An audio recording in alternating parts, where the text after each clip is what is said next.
Welcome to the Actual Fluency Podcast with Chris Broholm. This show will inspire, motivate, and teach you how to learn foreign languages the best way. On this show, you'll hear incredible stories from amazing language learners who've learned 5 to 10, even 30 plus languages, as well as industry experts who help shape modern language learning through innovation and research. As we dive into language learning methods, techniques, and apps, you'll quickly discover what works and what doesn't. This is the Actual Fluency Podcast, and this is Chris Broholm. This episode of the Actual Fluency Podcast is brought to you by Optilingo. You can learn over 18 languages with the guided immersion method. For your free lesson, just go to optilingo.com. That's optilingo.com. Hello, everyone, and welcome to episode 180 of the Actual Fluency Podcast. I'm really excited to have you with me here today. Sorry for the slight roominess of this recording. I just moved to Portugal, and in the move, my normal microphone actually broke, so I can't get it to work. But the rest of the recording will be recorded at the usual quality level. So I just wanted to say thank you for listening, and today's episode is all about the Māori culture and language. So this is the indigenous language of New Zealand. And I had a lot of questions to ask to our guest today, Hēmi Kelly. He runs the Facebook page, a Māori Phrase Day, which helps you obviously learn Māori phrases. And he's also published a book by the same name containing 365 useful phrases and vocabulary that you can learn in the Māori language. I'll introduce Hēmi in just a second and let him explain more about the culture, the language, and what kind of efforts are being done to increase the awareness of Māori, both the language and the culture in New Zealand specifically, but also around the world. I hope you enjoyed this week's episode, and if you want to hear an episode about my moving adventures, do send me a comment or a message. I'd be happy to make a podcast about that, what got me to Portugal, my experiences with moving. Because I realize a lot of people look at, let's say, Instagram or Facebook, and they think, oh, that must be so exciting to move countries all the time. Like one of my friends sent me a message saying, oh, you're moving again. And I told him that very often you move away from something rather than to something. And I think that's worth exploring in the future. So if you wanted to see something like that, then do let me know in an email or a comment. And otherwise, enjoy this episode on Māori. Well, thank you so much for joining me. I know it's it's early for you down under, but because this topic is a little bit alien and foreign to most Europeans and maybe a lot of people around the world, I was hoping you could start out this recording by giving us a little introduction to what is the Māori culture and the language, and what got you involved into the spreading it around the internet. Kia ora, Christopher. That means hello in Māori. Just to give you a bit of context, so the Māori language is the indigenous language of New Zealand, and I'm aware that even some people don't know where New Zealand is, but you can look on the map to find out where New Zealand is if you're unsure where that is. But it's the indigenous language of New Zealand, and it's a part of the Polynesian language family. So within the Pacific, there are a number of islands. You're probably aware of Tahiti, Hawaii, Tonga, Samoa, some of those bigger islands, and then New Zealand is at the bottom of the Pacific, and so we're a part of that language family. The language isn't dissimilar to Hawaiian or Tahitian. It's very similar, in fact, and our closest language relative would be Cook Island language, which is about a 4-hour flight from New Zealand. It's probably our little Pacific Ocean getaway where we go for holidays the most. And so it's the second most spoken language in New Zealand next to English. Through our colonial history, English has now become the dominant language in the country that everyone speaks, the language of instruction in schools, the language of media, and then Māori is the language that's spoken most commonly second to English. If you want to ask me any questions, I'll be happy to answer. But that's an overview of the context in relation to the language and where it comes from.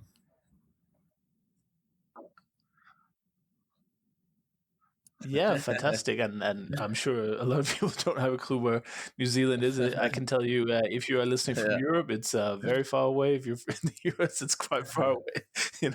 Pretty much everywhere, it's like pretty far away. But and funny side note, I mean, you're in New Zealand. I'm actually on the Danish island of Zealand, which Ah. I don't know if that makes it Old Zealand or not, but so we have a little bit of a connection there. But I think the interesting part for a lot of people is what is kind of the status of the language, and how do the different groups interact. Like, I'm sure a lot of Americans, when they hear indigenous, they think the relationship between sort of the native tribes of the Indian tribes of the US. Is that a similar relationship, or can you give us a little bit of a description of how that works? Do a little bit of a timeline maybe, and it's funny you bring that up because we were named by a Dutch explorer who called us New Zealand, so there must have been a Zealand somewhere in his area of the world, and then it was 1769, I believe, Captain Cook kind of came after the Dutch and then ended up settling the country. So that was the Brits. And, over time, more and more people started to settle in the country. We had English, Irish, Welsh coming and settling in the country in those formative years. It wasn't until 1840, so some 50, 60 years after the first arrivals, that there was an actual treaty drawn up between the British Crown and the tribes of New Zealand. So traditionally, society was tribal. We weren't necessarily one people, but we did speak the same language, which was to our benefit. And I've been over in the States a number of times and had exchanges with indigenous communities there to talk about language revitalization. And I know there that the languages are very distinct and very different, even from neighboring tribes. But here in New Zealand, we're quite fortunate when it comes to language revitalization that we, despite small dialectal differences, we do speak the same language. And so a treaty was drawn up between the British Crown and the tribes of New Zealand, the Māori tribes of New Zealand. Essentially what that treaty said is we will, protect you and your lands, and you'll get to still have access and rule over your lands, but we're going to set up here. And and then once that treaty was signed, it was disregarded for a number of years, and the British began their conquest, and they'd been doing that for a long time. We were kind of last in the line of colonization. There are many other countries that have been colonized before New Zealand. And so they knew what they were doing. And once Parliament and law was established in the country, not only did they start to kind of push Māori out and alienate them from their own lands, but they physically, but they started to do that with legislation as well. And that really did affect the livelihood and the health of our language. When you start to lose your land and your culture, the language starts to go as well. And also the pressures to assimilate were felt. And so one of the biggest things that really led to the decline in our language was a piece of legislation called the Native Schools Act, which was brought into law in 1867, 69, I believe. And that was the first piece of legislation that banned our language being spoken. And that was in any school. So in any kind of schooling institution, Māori children were banned from speaking their language. Not only banned, they were punished and strapped for speaking their language. And so that piece of legislation was in place for nearly 100 years. My grandmother went to a native school, and she was punished for speaking her language when she was a child. And the other the other factor that really led to the decline in our language was the urban drift after World War II. New Zealand and a lot of Māori in particular fought in World War II. And in coming home, a lot of Māori started to move from our traditional areas lands into the bigger towns and cities for work. And again, the pressure again to assimilate, to be white, to speak the English language was really strong. And my grandmother was of that generation. She was a native speaker, but she didn't speak Māori to her children because of those pressures. She did believe, she was of the idea that in order to succeed, for her children to succeed in this world, they didn't need their Māori language and they needed English. And so that was a really common story in a lot of families, Māori families in New Zealand, where the grandparents, my grandparents, or the great-grandparents spoke the language, but made an active choice because of those pressures not to speak the language to their children. So in the 1960s, this huge decline was noticed, and people started to kind of wake up to the idea that if we don't do anything now, our language will die. And so there was a lot of movement on the ground in the 1960s through to the 1970s. People were petitioning the government to do something about it. They were tied to do something about it because of the treaty that had been signed in 1840, which was still a legal binding document, and that is the founding document of our country. So there was petition to the government. There was a tribunal set up, a court that deals with treaty injustices. And so the confiscation of land, the illegal confiscation of land, things like this, where the language was beaten out of the people. And so we were able, through that treaty, to set up certain institutions and things that helped revitalize our language. In the 1970s, we saw the establishment of early childhood centers that would only teach Māori. Then primary schools followed, then high schools followed, then media followed. And over decades, this has all happened. But now we are really seeing the fruits of those efforts to revitalize the language in the 60s, 70s, and 80s, where now we have 2 TV channels, we have multiple radio stations, we have bilingual signage in parts of the country, we have full immersion preschools and primary schools. We even have 3 universities that are Māori themed and focused and do use the language a lot. So yeah, we're still in a vulnerable position because we're a minority, and our language has been minoritized, but it's on the rise, and we're doing okay.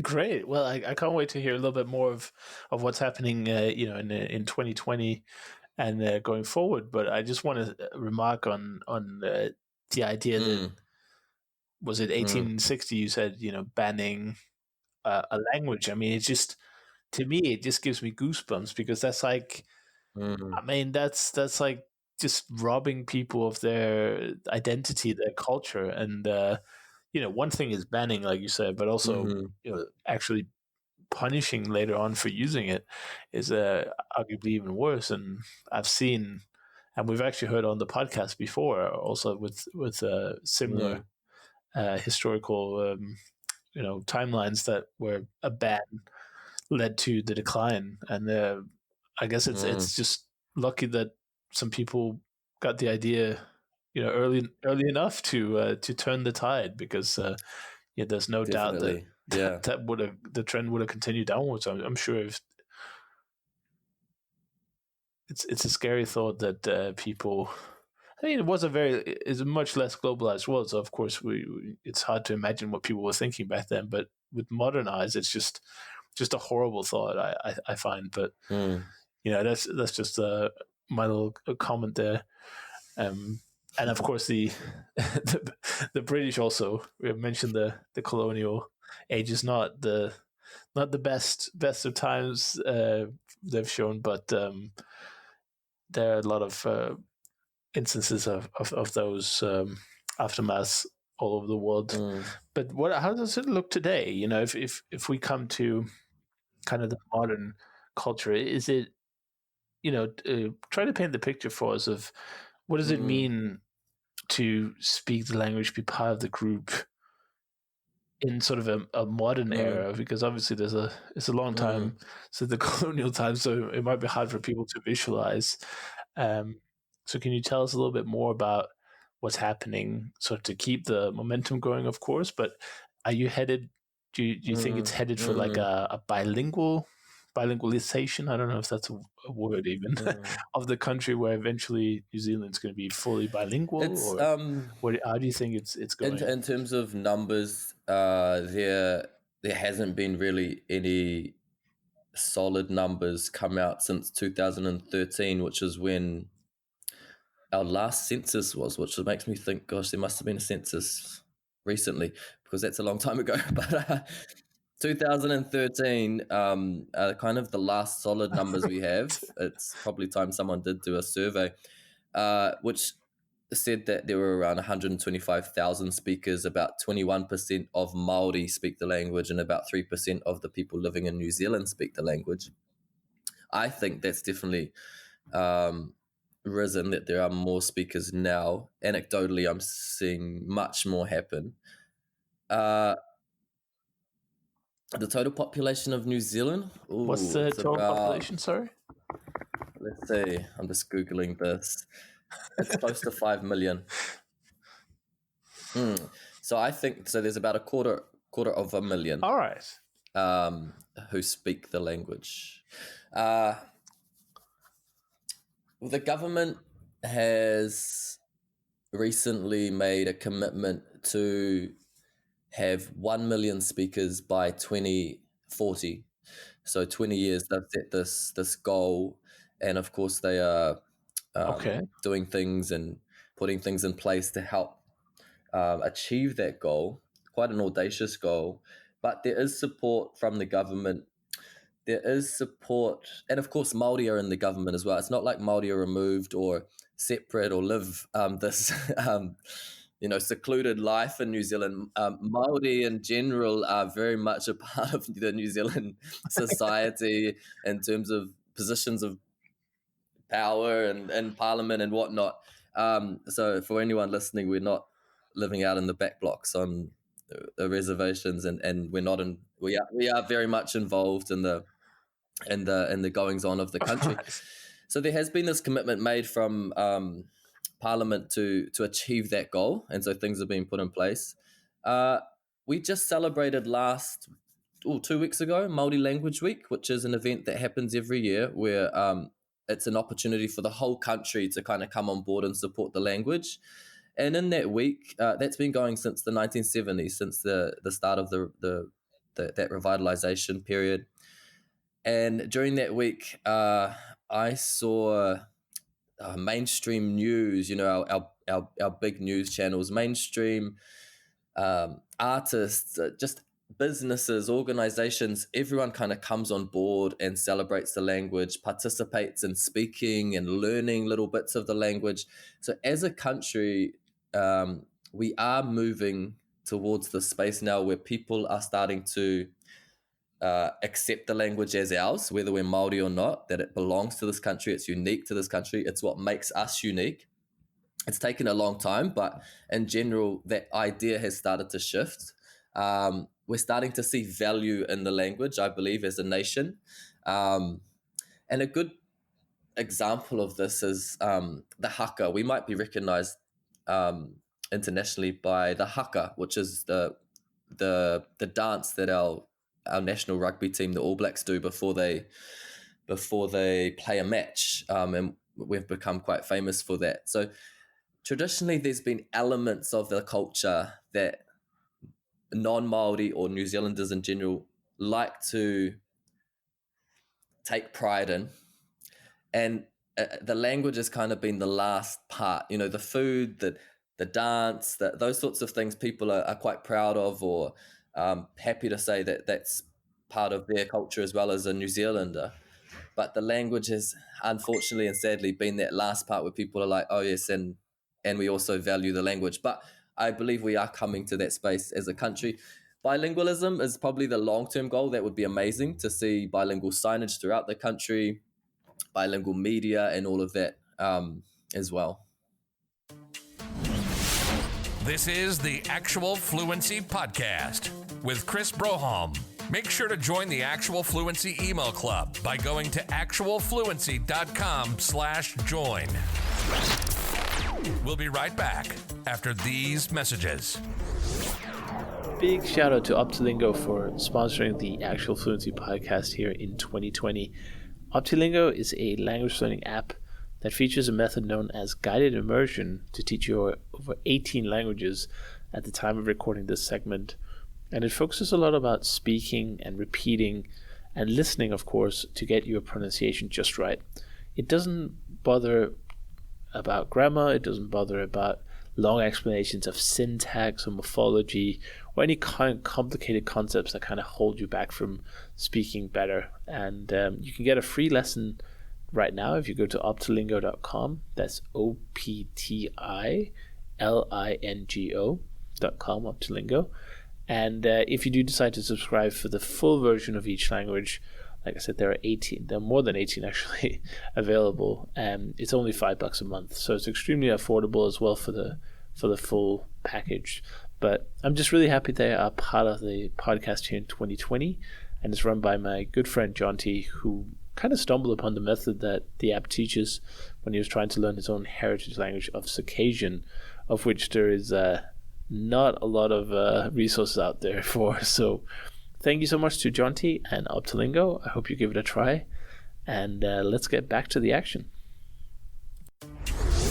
You're listening to the Actual Fluency podcast. And now, back to Chris. I'm totally happy that you explain, you oversimplify a few of the things and say some things that I'm sure people who are more historically aware might know or think is completely obvious. But I can only say for myself, and I'm usually a pretty good yardstick for like the average listener, especially from Europe, that we have so many kind of existing notions or presuppositions about other cultures and languages, and especially when it's so remote for us, so far away geographically, it can be very, very easy to fall into thinking like what you just said, that that it's like a tribal setup, where it's like us versus them kind of setup. So I appreciate that you take the time to explain it in a little bit more in the basics, because honestly I don't know, and I'm sure there are a lot of people that listen that don't know it either. But is there sort of I noticed it when you refer to Māori, you say sort of we. There's like clearly there's a difference between the groups. There's the New Zealanders as a whole, and within that you have the Māori. And what do you call the other group, just out of interest? Because I've heard some interesting names from the Amish call everyone who's not Amish English, which I think is funny. That's a good one. And I know there's also names from the Indian tribes of the U.S. A lot of them that I probably shouldn't mention. But how does that work? Just to bring it down to the say basics we for us because I again. identify as a Māori person. Although I am mixed, my mother's Māori and my dad's first generation Irish Dutch. New Zealand's a very young country. I think that's the other thing that people who are listening who don't know much about the country need to be mindful of, that we were Māori we have been here for a long time, but in terms of officially setting up a nation, that didn't happen until 1840 when that treaty was signed. So we're only I'm not good at maths. We're around around 200 years old as a country. Years, So there's been a lot of immigrants coming from all over the world, the majority from the UK, and we call those people Pākehā, and Pākehā is a word for someone who has light skin. That's really what it means. So it actually goes back to some of our narratives. We talk about different fairy folk in our narratives. Some of them live in the bush, in the forest, and some of them live in the sea. And one of these fairy folk, kind of similar to leprechauns maybe in Ireland, one of these fairy folk, they are called Pākehā, and they come from the sea. And so you can imagine these big ships arriving and Māori seeing these light-skinned people for the first time. They gave them the same name as these fairy folk that we talk about in our narrative. So that's where the name comes from, Pākehā. There's been so much, through the history of colonization and the fight of Māori against the British and British against the Māori, that story has been construed, and you hear things like, oh, Pākehā means white pig or white rat or white flea, and it really doesn't. It does just mean someone of light skin. It's a name now that a lot of people identify with, because in New Zealand, when you identify on the census, you identify as so you either identify with your ethnic or racial group. So Māori, we have a lot of Samoan immigrants, Tongan immigrants, Chinese, and so on, Indian. And then if you're white, the way to identify yourself is New Zealand European. And a lot of people have been 5-6 generations in New Zealand since their ancestors arrived from Europe, from either the UK or Europe. So a lot of people are starting to say, I don't agree with this identity marker. I am not a New Zealand European. I'm a New Zealander. And some people are saying, I'm a Pākehā. Some people have started to really embrace that term as an identity marker to show that they are descendants of those people who first immigrated here from UK or Europe. So that's how we identify ourselves. Yeah. Awesome. Very clear, very clear. And I find the term New Zealand European kind of funny because it's so far apart geographically. You almost couldn't be further apart. But I know I understand totally where it comes from. But I'm also reminded of like the American way of, you go to New York or something, you meet an American, and they say things like, "I'm Irish," and it's like, their seventh time grandmother came here or something, and they still say, "I'm Irish," which is a kind of a funny way to use the language. But no, but that's really cool. And when did you first start getting involved yourself in the kind of preservation and, well, even the revitalization and the kind of sharing and actually, sorry, I'll just bring this in here. I forgot to do this earlier, but the reason that I learned about you and your name is because a listener called Emma Mooney wrote in. She is a member of your Facebook page, Māori Phrase a Day.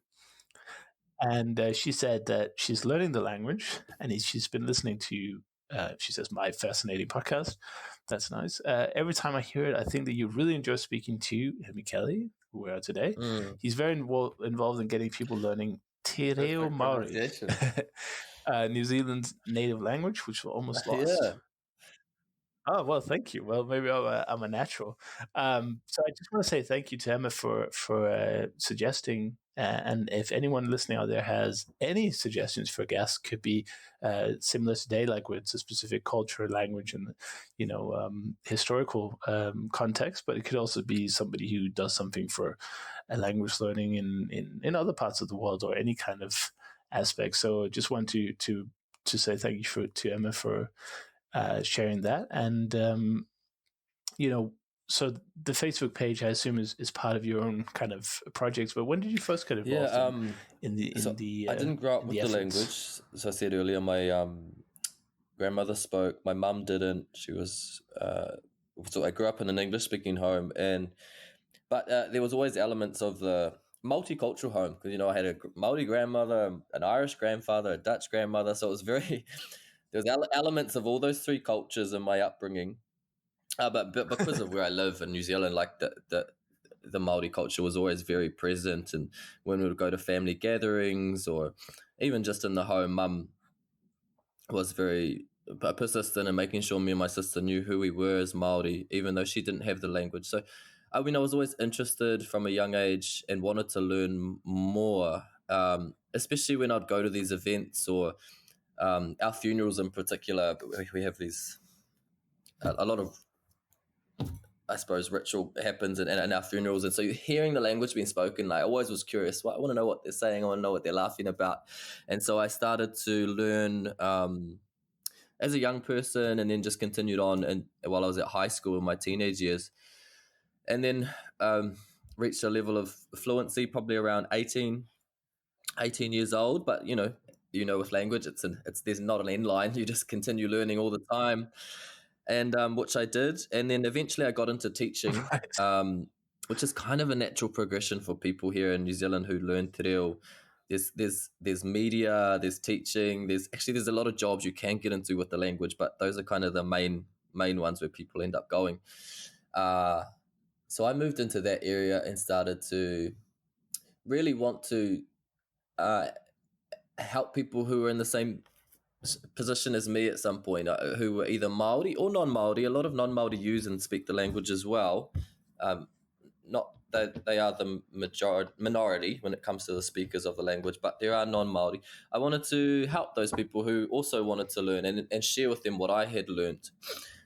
So I started teaching and eventually got a job at one of the universities here in Auckland, which is where I work now and teach the language, AUT, the Auckland University of Technology.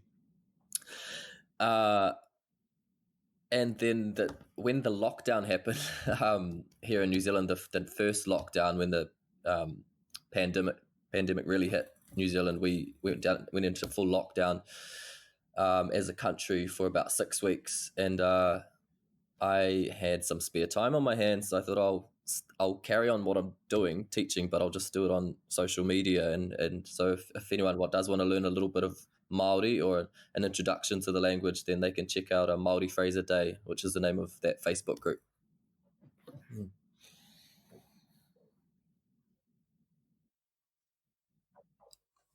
Awesome.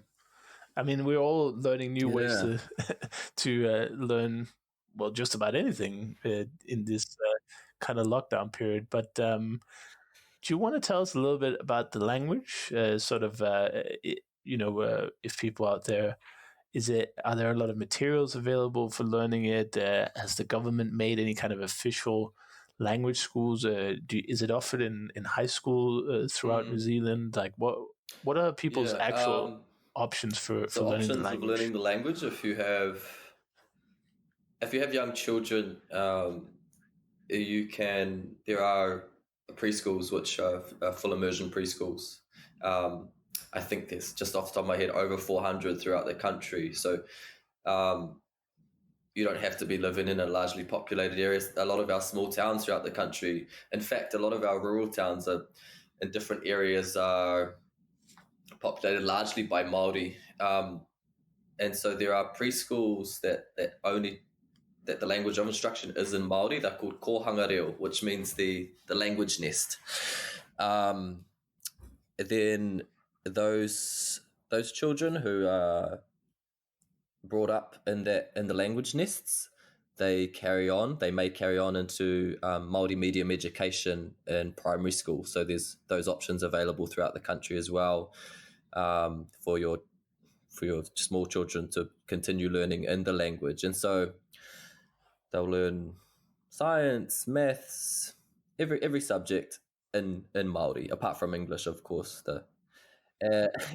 That'll be taught in English, and then that continues on up into high school years as well. So someone in New Zealand could stay in Māori medium education from 0 all the way through to 17, 18. Once they hit university, there are very few options to continue learning at a high level in the language. As an adult, if you're wanting to learn the language, if you don't have access to people in your own family or community, then you'd need to kind of sign up for a course. And so there's courses available throughout the country as well at different learning institutions like universities and polytechnics. Or there's community courses at colleges and things like that people can sign up for, and they do a night class, maybe 3 hours a week, something like that. Those are the kind of main options available to people. of course, there's informal learning as well, but not everyone has a connection to someone who speaks Māori. Some people are quite isolated from the language. And for those people, I always encourage them to use technology. So there is a lot of stuff now online. There's online courses. There's different channels on YouTube. There's a couple of podcasts, not a lot. I have a podcast which is still in its infancy called Everyday Māori, and there are a couple of others. Taringa is another one. And there's a few apps that are starting to come out now as well. So that area, the technology area, I suppose, where is starting to grow in terms of teaching te reo Māori. So those are the kind of the options available to anyone here and also elsewhere who wants to learn.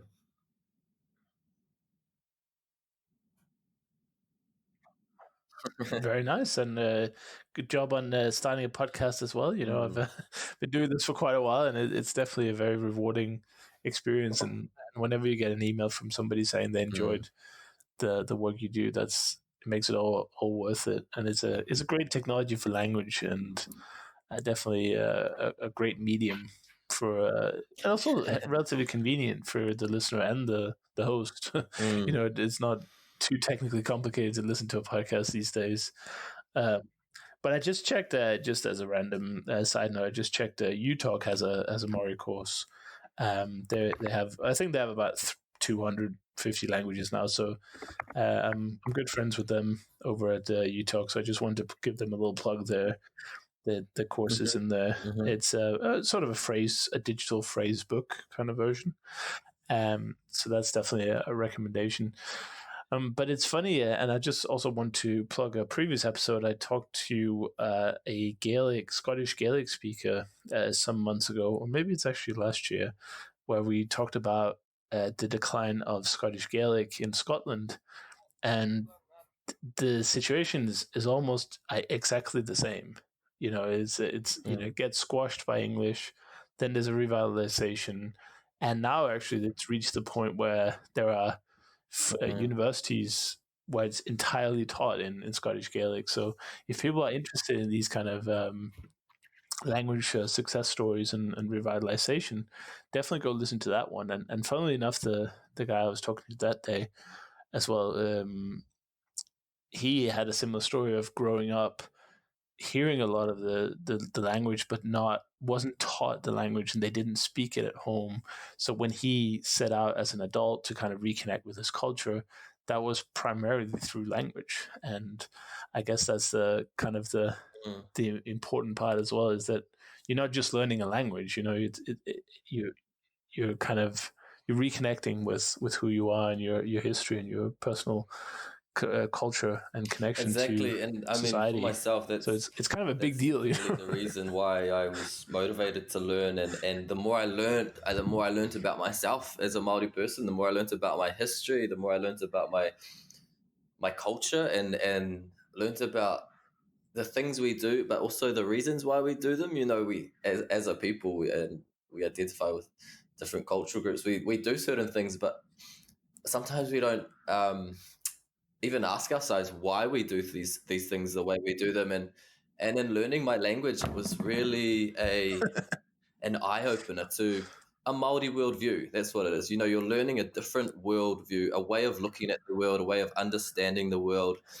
And that is probably the most enjoyable thing in learning another language, not only my own language, but in particular your own language. When you have a connection, like a blood connection to a culture and language, that makes it a whole lot more enjoyable and more meaningful. And then people in Aotearoa in New Zealand who are Pākehā, who don't identify as Māori, I've heard them say that for them it's given them a better understanding of who they are as a New Zealander, and it's created this new connection for them to this land and this place they call home, this place they've known as home forever, and knowing the language. And those kind of stories are starting to spread now, and other people who who in the past in New Zealand, who don't identify as Māori, who kind of thought, well, what's the point? I'm not Māori. There's no relation to me. There's no use, there's no relevance. And those stories are starting to spread, and people are starting to go, oh, okay, this language does belong to me as well, because I live here, and this is, I'm connected to this land through whatever reasons, and this language belongs to this land. So those kind of ideas that are very normal when you go to another country. Say you go and live in, I don't know, Spain. At some point you do need to learn the language, right, in order to live there quite comfortably, connect to the people and the place. And so those kind of ideas which should be normal in any country where there's an indigenous language are starting to spread here. And people are going, oh, okay, I do have a connection to this language, and there is value in learning it.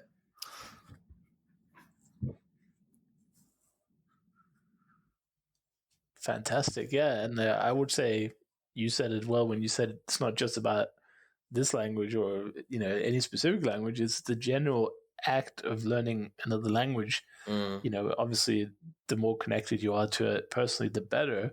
But I would say a lot of the people listening who are learning, could be Italian, could be Spanish, for whatever reason, the joy of seeing a native speaker hear you speak that language, I would say that in and of itself is a huge positive, and something that is a great starting point. And then you get that from just learning how to say, how are you? Good morning. And that's kind of the idea of certainly the podcast here, but also the whole kind of brand I've built up with Actual Fluency is to spread that message that, language learning is just a wonderful activity in general, full stop. But it's not only that, it's also, for the reasons that we just discussed about cultural identity and belonging, and you said blood culture as well, which is obviously a very personal connection to the language. If your grandmother or even closer family were native speakers of it, but it's also a personal development in a way. It's a way to, I guess, it sounds a little bit cliche, but it's like you find yourself as well at the end of it, even if you're learning a completely different language, because you also, whatever you learn about other people's culture, you also reflect and mirror it to what you know about your own. So it's kind of, to me, that's why, I mean, you asked me before we started recording why I went into languages, and this is exactly why. The wonderful feel-good moments and positive stories. Of course, there are many horrible things, but hopefully most of them are in the past. But thank you so much for coming on and sharing your story with the world. And I'll be sure to put the links to the resources we talked about in the description. Here at the end, do you want to just record a quick 10, 15-second message in Māori to the people who are learning it, or even speakers who are tuning in listening right now?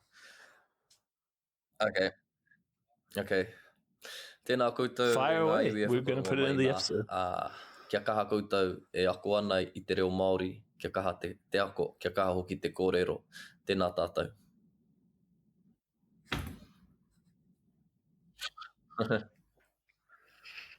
Wow, that's definitely a fantastic sounding language. So for the three of us who don't speak Māori, can you just summarize what you said? And, if you are learning the language, be strong in learning and speaking the language.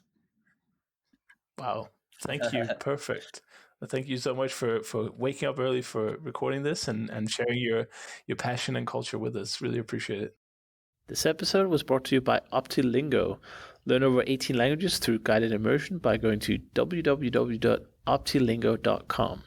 That's OPTILINGO.com. Thanks for listening to the Actual Fluency Podcast with Chris Broholm. To get more language learning tips, strategies, and inspiration, join the Actual Fluency email club. by going to actualfluency.com/join. We hope you enjoyed the show and hope you've gotten some useful information. Till next time, this is the Actual Fluency Podcast, signing off.